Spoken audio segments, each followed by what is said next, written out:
Polisi membongkar modus penipuan info kiriman paket lewat pesan singkat yang menyertakan link aplikasi. Menurut aplikasi tersebut, pelaku menguras rekening korban setelah meretas dan menguasai ponsel dan seluruh data di dalamnya.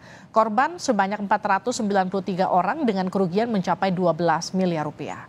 Bagaimana mekanisme penipuan dengan modus ini dan apa yang perlu diwaspadai? Kita akan sapa Pratama Persada, pakar keamanan siber. Selamat malam, Pak Pratama. Selamat malam, Mbak. Ini modusnya seperti apa? Kita sebetulnya sempat mendengar ini beberapa bulan yang lalu, tapi kenapa korbannya tetap semasif ini?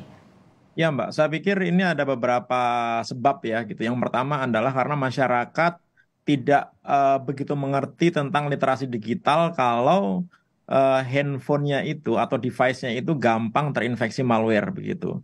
Kemudian juga masyarakat kita ini terlalu percaya sama orang begitu, sehingga kan sekarang ini banyak orang belanja online ya gitu, sehingga biasanya kurir gitu motoin barangnya kemudian ngasih tahu kita, Pak, Bu, barangnya sudah sampai ya gitu. Nah, ini kebetulan yang dikirim itu bukan gambar tapi adalah aplikasi ekstensinya APK gitu. Masalahnya tidak semua orang ngerti masalah IT kan, nggak ngerti masalah teknologi begitu. Sehingga ketika ada orang mengaku kurir gitu, seolah-olah dia kurir ngirim gambar ini udah nyampe ya gitu. Begitu diklik ternyata nginstal aplikasi. Nah, celakanya sebenarnya ketika ngeklik link itu akan diminta permission gitu. Apakah boleh ngakses SMS? Apakah boleh ngakses data? Apakah boleh ngakses phone book? Nah, masyarakat kita suka nggak peduli, tekan yes, yes, yes, yes, Oke, sep gitu semuanya. ini Ya, saya izin potong. Jadi ketika kita klik linknya sebetulnya sudah ada permission di sana. Jadi sebetulnya kalau kita agak sedikit lebih cermat dan teliti, tidak asal klik-klik itu kita sudah tahu bahwa ini ada upaya dari aplikasi untuk mengakses dari mulai aplikasi handphone sampai nomor telepon begitu yang ketika kita mengklik itu begitu Pak Pratama. ya, secara default sistem di dalam handphone kita ini sebenarnya sudah punya level security sendiri gitu. Dia akan bertanya kepada si pemiliknya, ini boleh nggak ngakses ini, boleh nggak ngakses ini gitu. Kan aneh tuh, ada gambar minta akses ke phone book, minta akses ke data dan lain-lain begitu. Tapi karena kita suka nggak peduli karena pengen lihat gambarnya, tekan yes yes saja. Nah, begitu semuanya sudah oke, tiba-tiba aplikasi terinstall, apa yang terjadi? Aplikasi ini adalah malware, namanya tipenya adalah RAT gitu, remote access tool gitu. Jadi dia bisa menginfeksi handphone kita dan bisa digunakan untuk mengambil alih handphone kita. Jadi handphone kita ini dikendalikan dari jarak jauh si pengirim malware-nya ini. Oke. Kemudian juga malware ini bisa melakukan sniffing terhadap apapun yang kita ketikkan di dalam handphone kita. Jadi kayak keylogger gitu, kita ngetik PIN dia bisa baca, ngetik password dia bisa baca gitu. Sehingga ketika dia mengakses handphone kita, kemudian membutuhkan PIN, membutuhkan password untuk transaksi, dia udah tahu itu.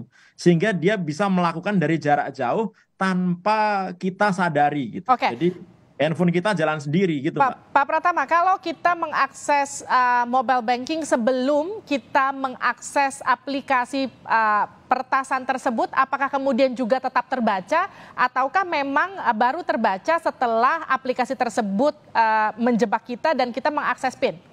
Baru terbaca setelah ada aplikasi malware ini masuk ke dalam kita, Mbak. Sebelumnya nggak terbaca, karena kan PIN itu tidak tercatat di handphone sebenarnya. Jadi kalau kita memasukkan PIN, memasukkan password, itu harusnya tidak tercatat di handphone.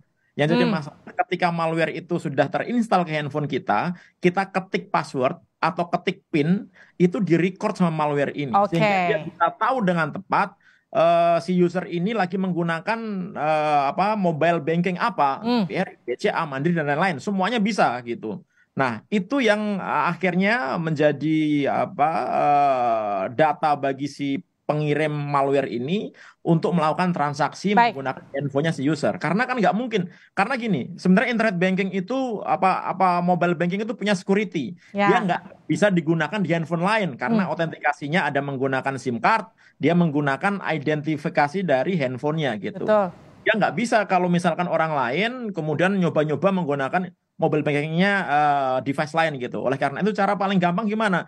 ya menguasai atau mengendalikan handphone si pemiliknya langsung gitu. Bagaimana caranya? Ya mengirimkan malware. Nah, ini terjadi kan? Oke, Nah, Pak Pratama, kemudian ini juga ya, maaf saya potong. Ini kan ya, korbannya sudah 900 lebih yang ya, ketahuan. Bisa ya, jadi sebetulnya betul. korbannya lebih banyak lagi daripada itu. Pasti jauh lebih banyak. Oke, sekarang kalau misalnya saya sempat Ya. pencet linknya, saya tahu Ya. dari mana saya itu sudah kertas atau belum. Saya bisa cek di mana dan apa yang bisa saya lakukan.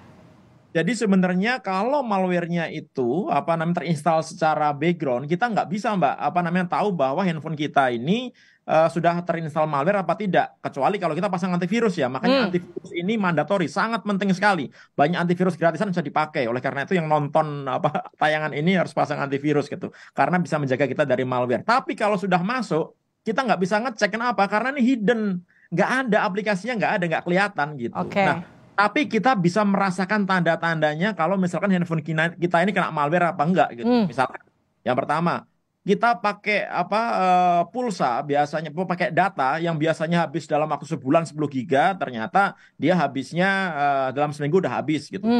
Baterai yang biasanya semalaman baru kita cas, tiba-tiba siang udah habis gitu. Atau tiba-tiba handphone kita taruh dalam keadaan idle, kita pegang kok hangat nih gitu. Berarti ada yang kerja di belakang layar nih gitu. Nah, itu ada tanda-tanda ada malware yang bekerja di handphone kita gitu. Atau misalnya kita dapat SMS dengan karakter-karakter yang aneh gitu. Atau misalkan tiba-tiba handphone kita restart gitu. Nah, itu ada masalah di handphone kita, sehingga harus kita benerin dulu handphone kita ini gitu, supaya kita yakin bahwa handphone kita ini benar-benar clean. Oke, Pak, kita cukup hard reset ataukah misalnya katakanlah gini, penyelamatan pertama ketika kita curiga setelah pencet aplikasi, apakah kita terjebak atau enggak, apakah kita bisa langsung uninstall mobile bankingnya terus kita selamat atau gimana? Nggak bisa kita install mobile banking ya, karena itu nggak ngaruh gitu. Oke. Kita install aplikasi M-Banking, kita install nggak ngaruh karena malware-nya ada di dalam handphone kita. Cara terbaik dan tercepat adalah kita backup semua data-data kita di device lain di komputer gitu. Kemudian kita lakukan factory reset. Setelah itu baru kita balikin lagi datanya dan install antivirus gitu. Oke, jadi harus factory reset ya, reset ulang semuanya ya. Iya. Tapi gini, ada beberapa malware yang dia masuknya bukan di sistem drive-nya device gitu. Dia bisa masuk ke EEPROM-nya. Artinya apa? Walaupun kita factory reset, tapi malware-nya nggak hilang gitu. Aduh. Terus APK gimana dong? Kayaknya sih nggak. APK yang digunakan untuk RAT ini kita factory reset dia bisa hilang gitu. Tapi ada malware-malware lain yang begitu masuk, dia masuk ke EEPROM, nggak bisa kita hapus walaupun kita di factory reset gitu. Oleh karena itu cara terbaik apa ya? Ganti handphone gitu. Oleh karena itu sebelum kita kena itu harus punya antisipasinya apa? Selalu update sistem operasi yang ada di handphone kita. Kemudian jangan menggunakan jangan install aplikasi dari pihak ketiga selain di Apple Store atau Google Play. Google Play sama Apple Store aja banyak aplikasi yang masih ada malware-nya, apalagi dari luar gitu. Ya kan? Nah, kemudian juga jangan klik link sembarangan. Udahlah, haram itu sebenarnya gitu. Kalau saya boleh bilang gitu, nggak usah lah klik link sembarangan. Kalau ada link, mendingan ketik aja di browser gitu. Misalnya dari bank gitu, ketik aja di browser gitu.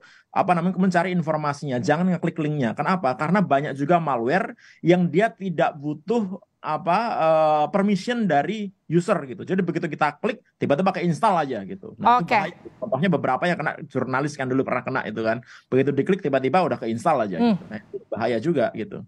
Oke, semoga perbincangan kita ini bermanfaat untuk para penonton yang menyaksikannya dan juga bisa mengantisipasi diri supaya tidak terjebak dalam aplikasi yang bisa meretas sistem keuangan kita. Terima kasih Pak Pratama Persada, pakar keamanan siber telah bergabung bersama kami di Sapa Indonesia Malam.